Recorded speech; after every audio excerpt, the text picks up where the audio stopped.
వాగర్ధావివ సంపృక్తం వాగర్ధ ప్రతిపత్తయే జగత పితరం వందే పార్వతీ పరమేశ్వరం. అందరూ శివుడికి చెందిన వారే. అందుకే మీరు జాగ్రత్తగా గమనించండి, భూత ప్రేత పిశాచాతులు ఉంటాయి, వాటికి కూడా తండ్రి ఎవరు అంటే శంకరుడే. నాకు 10 మంది కొడుకులు ఉన్నారనుకోండి, అందులో 90 ఐఏఎస్లు, ఐపీఎస్లు, ఐఎఫ్ఎస్లు, ఐఆర్ఎస్లు, డాక్టర్లు, ఇంజనీర్లు ఉన్నా ఒకడు జేబు దొంగ అనుకోండి, వాడు నా కొడుకు కాదంటే వీల్లేదు. 90 ప్రయోజకులు అయితే ఒకడు అప్రయోజకుడు కూడా నా కొడుకే. ఎందుకంటే వాడిని కన్నవాణ్ణి నేను. ఈ లోకంలో భూతములు, ప్రేతములు, పిశాచములు ఉన్నాయి అంటే వాటిని కన్నవాడు కూడా ఎవడో ఉండాలి.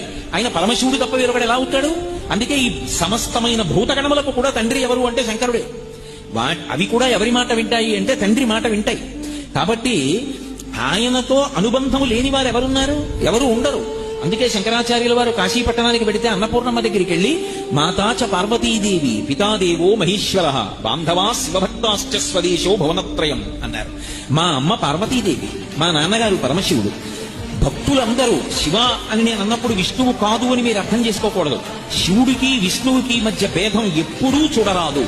అందుకే సంధ్యావందనం చేసినా సరే మొట్టమొదట అడిగేది ఏమిటి అడుగుతామంటే శివస్య హృదయం విష్ణు విష్ణోశ్చ హృదయం శివ. శివుని యొక్క హృదయం విష్ణువు, విష్ణువు యొక్క హృదయము శివుడు. నా బుద్ధి ఎన్నడూ శివకేశవుల మధ్య భేదమును పాటించకుండుదాకా అని అడుగుతాం. నేను శివభక్తాశ్చ అన్నప్పుడు విష్ణు భక్తాశ్చ అని కూడా దానికి అర్థం. కాబట్టి శివభక్తాశ్చ స్వదేశో భువనత్రయం.